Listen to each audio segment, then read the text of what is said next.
G'day everyone, thanks for joining us today, Workforce Success webinar. My name's Dan and I'm the Chief Marketing Officer here at Tanda. It's the world's number one, we like to say, the world's number one workforce success platform. We're hosting the first of many of these webinars to give you a little bit of a taste of what you might see and the topics we might cover and the speakers we'll have at our Workforce Success Conference on the 26th of July up here in Brisbane at the Hilton. With me today is one of our speakers, Mikey Ellis. G'day, mate. G'day, Dan. How are you, mate? Yeah, good. Thanks for joining us.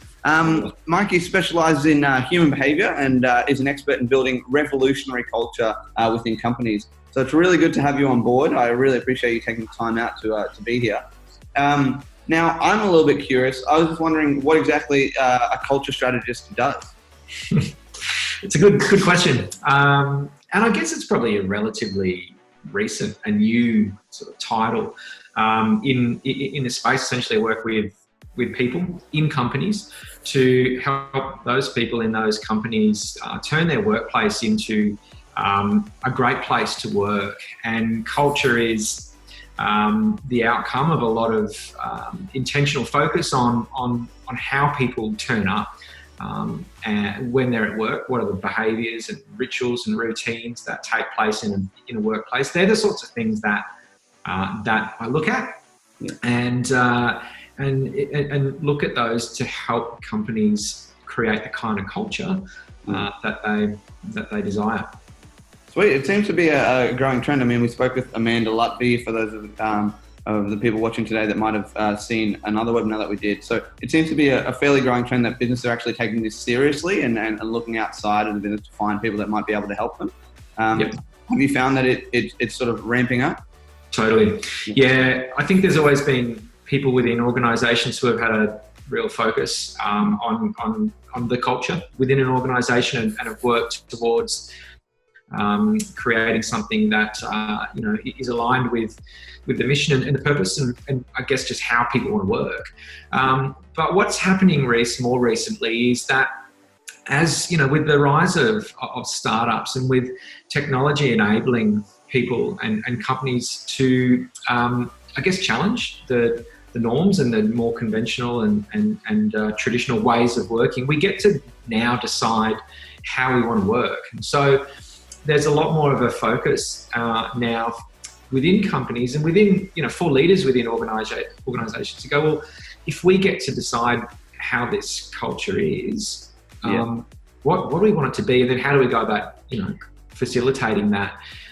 So there's definitely an increased focus and awareness on it, which I think is wonderful because it's about time. We spend so much time at work. If we are not engaged, if we're not bringing, if it's not an opportunity for us to express our skills and talents and do so in service of a mission or a purpose, then it's a missed opportunity. So definitely an increased awareness around culture and what we're seeing is organisations who are going, how do we do it? Yeah, gotcha. I really want to drill down into that, and today obviously we want to talk about employee engagement because I know that's an area of focus for you. Just a little side note for anyone watching, if you want to jump in on the discussion, you can send messages via Facebook, which is @TandaHQ. That's also our Twitter handle, so you can jump on there, or you can join our event page, so Workforce Success Conference 2019, whatever floats your boat. We'll answer those questions when they come through, and ideally you might be able to ask those questions as well at the conference if you're joining us. So if you've seen any other webinars that we've had, welcome back. But if you're new here, it's great to have you. I guess let's just jump in. Mikey, different organisations across the world are striving to build a culture of engagement, which is something that you mentioned, and people are really focusing on that. And I know in Australia in particular, we've got a culture of really looking after our people. Well, I believe so, and I think we'll get into it a little bit, that on paper we've actually been recorded as not that great. But I just wanted to see, there are various definitions of culture, and employee engagement. So why do you think there are so many definitions of what employee engagement entails? I think that's one of the great challenges is that it is not one thing. Yeah. Engagement doesn't look a great culture for one company is not a great culture in another company. Engagement for one, how you measure or define engagement for one company is not the same as for another, let alone from one person to the next. Right. one of the inherent challenges is that there is no silver bullet for this. Yeah. And engagement is a relationship. If you look at it from an employee and an employer perspective, then there's a relationship there. And like any relationship, there are boundaries and there are expectations and there's rules of engagement. So that needs to be negotiated and that needs to be agreed upon, and then each party held to account.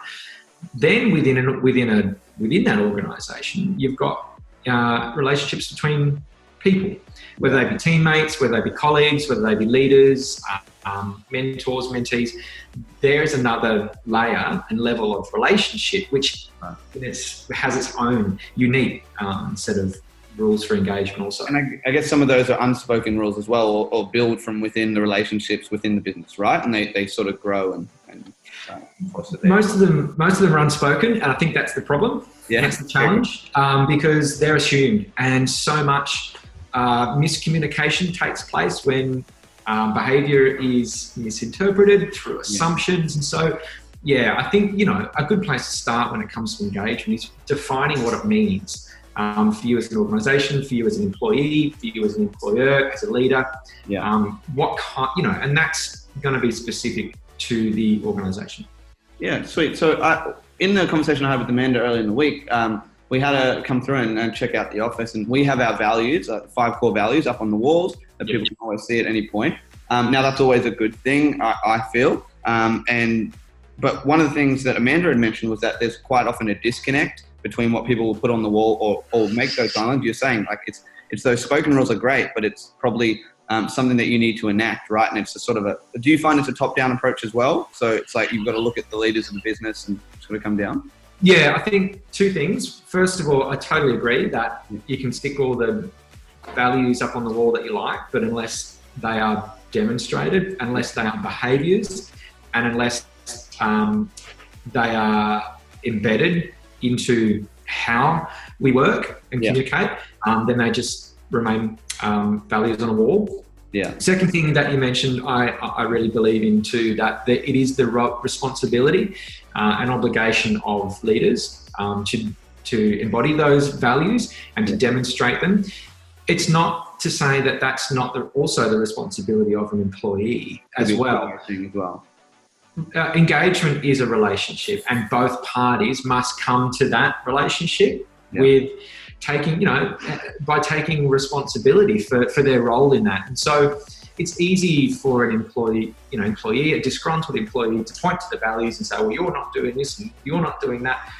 But unless they are championing those values and living them and embedding them in their behaviour, then, it's just a finger-pointing exercise. And so I totally agree that behaviours are your measure of how well values are embedded into your organisation, not how visible they are.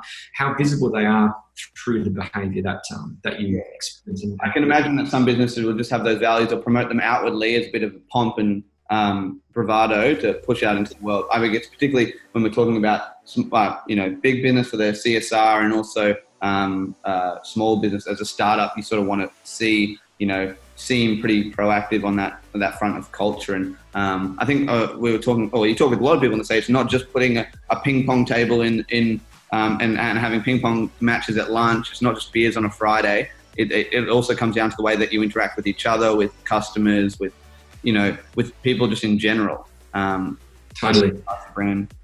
That honeymoon period, it's again, I keep drawing the analogy between a relationship. There's a honeymoon period whenever you start working at an organisation that, wears off pretty quickly.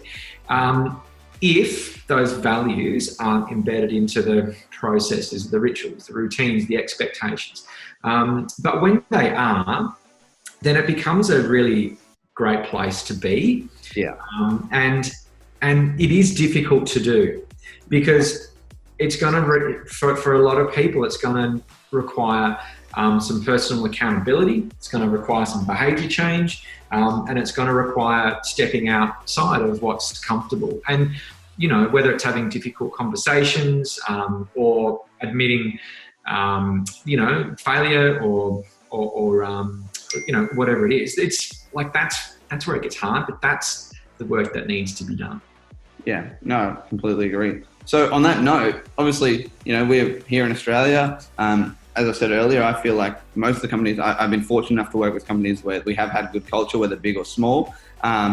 Even companies that perhaps it was, and employee engagement and culture was maybe at the time really not considered, but they realized that there was an issue and worked on it. However, recently there was a Gallup survey about Australian companies and how I believe we're listed as some of the worst in the world when it comes to building culture within a business and employee engagement specifically. So that flows on obviously to satisfaction of employees. What are your thoughts on that? I had read of that article, and I think one of the challenges is there's a lot of assumptions and generalizations around terminology like engagement and satisfaction. It just means something different for everybody, and I think it's really hard to apply a blanket measure or look at this through a singular lens of engagement. I guess you've got the organization's take on what engagement is and what culture is, and then you've got the individual person who, we talk about it might change from organization to organization, but one person might need something different to another, or the general consensus. Exactly. I think it's a good start to measure engagement, but I think the real test is, what are you actually measuring? And then, report, because you can skew data any way to prove any point you want. That's not really the point. The point is going, what are we wanting to experience? What kind of culture are we trying to cultivate here? What are the antecedents for that? What's the behavior we need to identify? Because culture is the outcome of all of those things. So, you're probably better off measuring the input. What are you doing to bring about the kind of culture that you want, as opposed to measuring this, amorphous engagement concept? It's, I think it's the intention's right, but the execution's not always on point. I guess there's two parts. We've acknowledged that, people need to put an emphasis on, what the culture is in their business, what employee engagement is like. But then I would say there's also another side to it, which is measuring that. And there are obviously several ways to do so. Do you feel that companies should institute 360 surveys or like anonymous surveys in a business, or do you feel like they just get false results? I think it's really important to get feedback on what it is that you're trying to achieve. But the key is being really clear on what it is you're trying to achieve, being really clear on what the best means of measuring that is, and asking the right questions. I think, and there's some great software and tools out there to measure not only engagement, but just employee sort of satisfaction or physical, mental health and well-being throughout the day. Pulse surveys are, they're great. But the key is to be really clear about what it is you're measuring and whether that aligns to the outcome that you're ultimately working towards. And so, like any measurement tool, it's only as good as how you use it. So I guess this is a good opportunity for a plug. I mean, at Pragmatic Thinking, what do you suggest, or what are the tools that you think people could look at right now? Well, we're a behaviour and motivation strategy company, which means that we look at what are the antecedents to behaviour, what are the processes, what are the structures, what are the beliefs, what are the values, how does all of that align, and how does that all need to come together in order to create the kind of culture, workplace, or outcome that you're looking for. So we take a very pragmatic approach and an approach based in science to what is otherwise perhaps quite a confusing landscape for most people, which is humans and human behaviour. And it's infinitely complex. However, what we do know is that there are certain processes, certain patterns, certain things that lead to the kind of outcomes that either you want to avoid or that you want to nurture and see more of.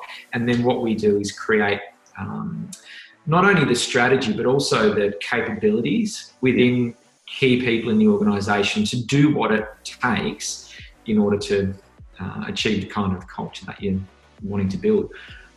So, in your experience, what have been, I guess, the biggest challenges you find to employee engagement in general? I know it obviously differs per company, but are there certain factors that you can sort of point to? I think one of the most fundamental underlying challenges for anybody is that it's difficult, because we're talking about behaviour change. Because if it was all gravy and everyone was engaged, having a wonderful time doing really wonderfully productive, innovative, creative work, then we wouldn't be having a problem. But when you want to change, then there's an inevitable resistance to that. So I think acknowledging that as being, well, it's just going to be a bit challenging. Let's expect that, and let's work with that, but let's not let that stop us from doing what it is that we need to do. It's like exercise. If you want to get fit, you know what you need to do. It's unconditioning patterns of behaviour, and building habits to replace that conditioning with the kind of behaviour that you want to see. So, I think and look, every context and every relationship, every organisation is going to be different. Yeah. But I think starting with the acknowledgement that, look, let's not stop when it gets challenging. Let's work together to do this, and that's one of our core values at Pragmatic Thinking, is that we are each other's. We care for each other. We look after each other. We are each other's biggest fans. So, we support each other through that. And unless you have that support, then it gets really, it's hard. And it's hard to do alone. So. And I imagine, you were talking about the biggest issue is people, and people are fickle. When you've gone in and undertaken maybe some culture design and trying to bring in some new employee engagement measures in a business, I'm going to put this out there, but I assume there are some resistance from some staff who maybe in a lot of businesses who are like, this isn't the way it was. I respect, there's an issue, but now I've got to work towards it. Is that something at that point, would you, and this is quite general advice, I'm sure, but would you suggest that is an issue maybe that you should look in further about whether that person fits in the business for the new direction, or do you just keep them there and appease them? Good question, and it's one that everybody faces at some stage or another. Is it me? Is it you? What's the So I'll approach this in two ways. Firstly, that the first thing I'll say is that it's never a linear process where you start with a strategy and you do this, then that, then the other, and you map it out and you finish happily ever after. It just doesn't work like that, because you're dealing with the infinite complexity of humans and human behaviour. So you've got to be flexible and just adapt to whatever the situation is, and that's going to change. Yeah. The second thing I think that's really important to acknowledge in this conversation around engagement is that it is a two-way relationship. It's not the employer's responsibility to motivate or inspire the employees or their team. It's an obligation to provide a frame, to provide a context, an environment in which people can come to work and do their work, which involves taking some responsibility for that motivation and inspiration, and taking some responsibility for what you bring as an employee to that relationship. So it is a two-way street. And yes, there comes a time where it's just not a fit. And when you're really clear about what that is, what not only the values are, but what the expected behaviours are, and importantly the consequences as well, then it becomes pretty clear when someone's a fit or not.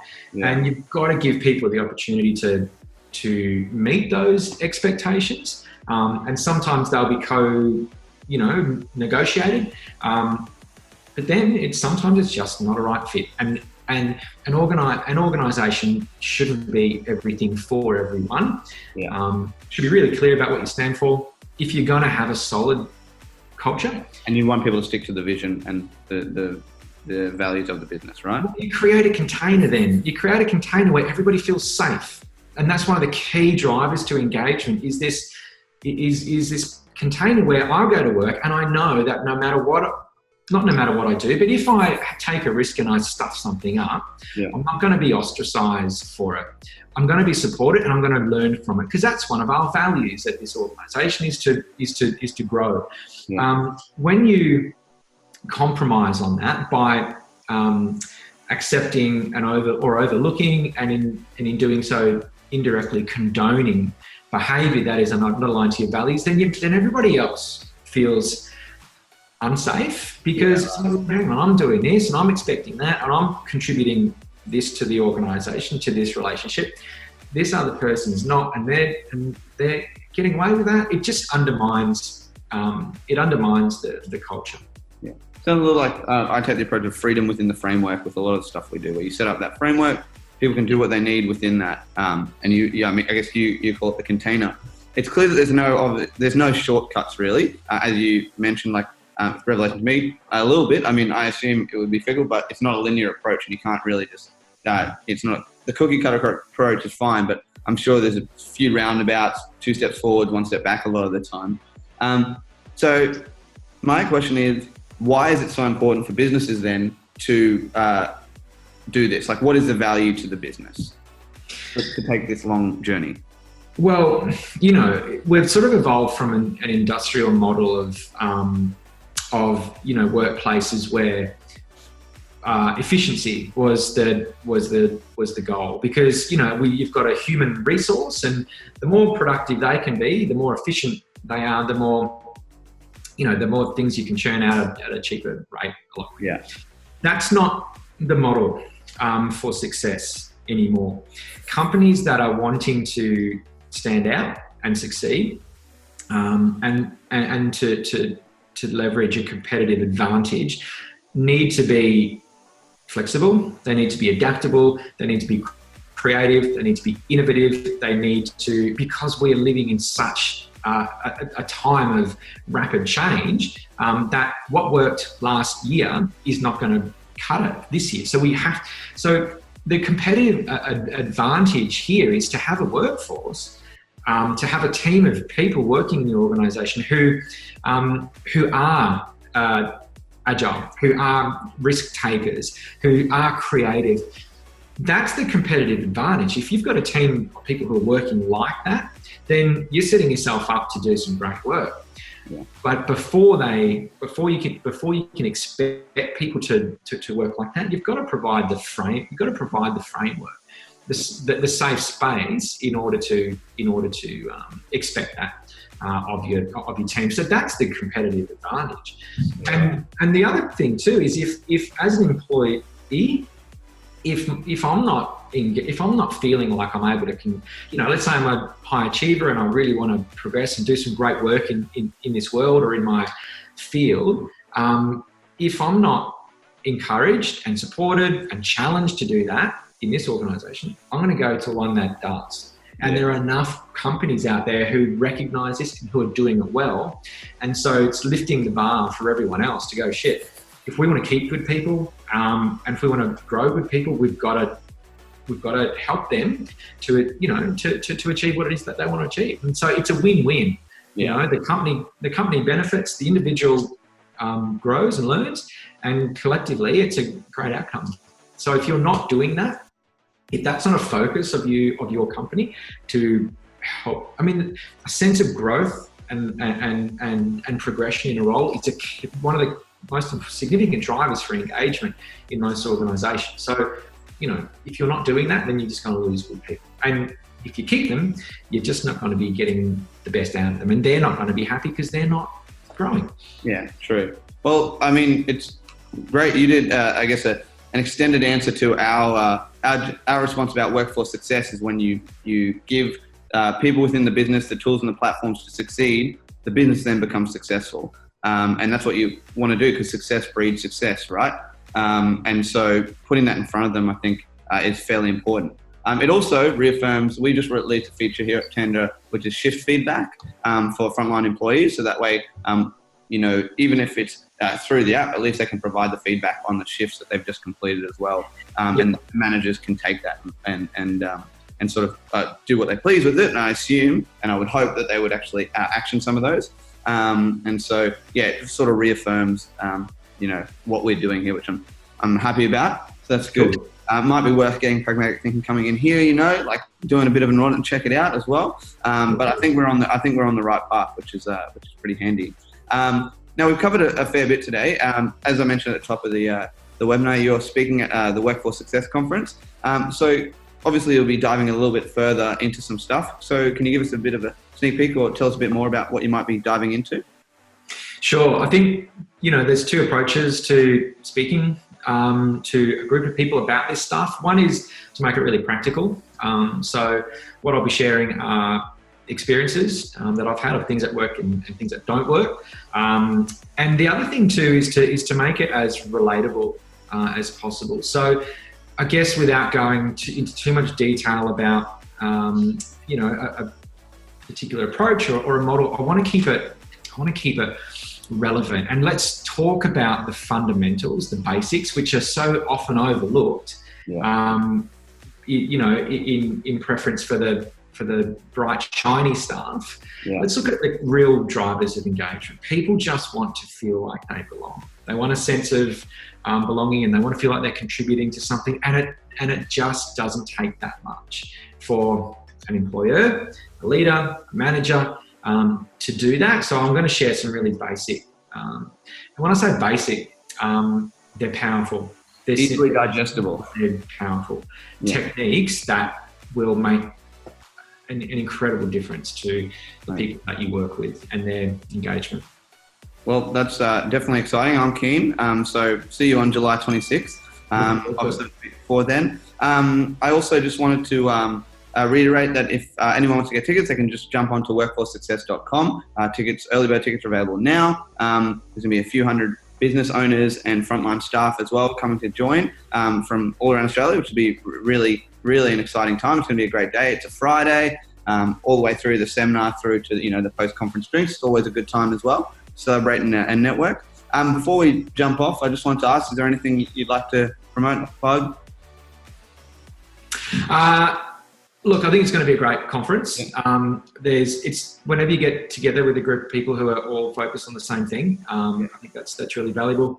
I am speaking at an event in Melbourne next Wednesday, and it's called a fuck up night. I'm not sure if you've heard of these, but they happen around the place, and it's a really cool initiative. So the idea is people come and share their experiences of you can call it fuck ups, you can call it.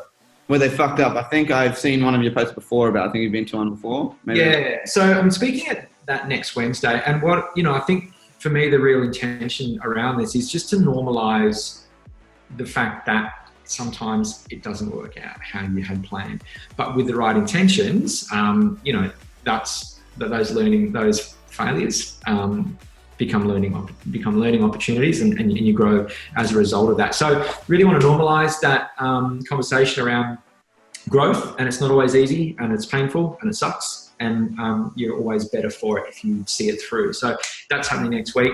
Otherwise, jump on the pragmaticthinking.com website. There's heaps of really cool workshops that we run. Dealing with the tough stuff is one, which is about how to have those difficult conversations, lead boldly for female leaders, and science of recovery, which is about how to manage your state as a leader. So some good resources there for you to check out.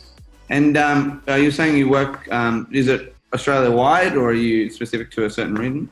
Yes, we're based headquarters in Melbourne, in Brisbane and Gold Coast. I'm based down here in Melbourne. However, we work all over the country. So there's our team and facilitators are out and about all over the country, working from anywhere from mines in central Queensland to Western Australia to big corporates in Sydney and Melbourne and Brisbane. Hey, good. Thanks, mate. I really appreciate the time you've given to us today. I think we got a fair bit out of it, and I'm looking forward to hearing a lot more on the Hilton in Brisbane. Awesome, mate. Looking forward to catching up with you then.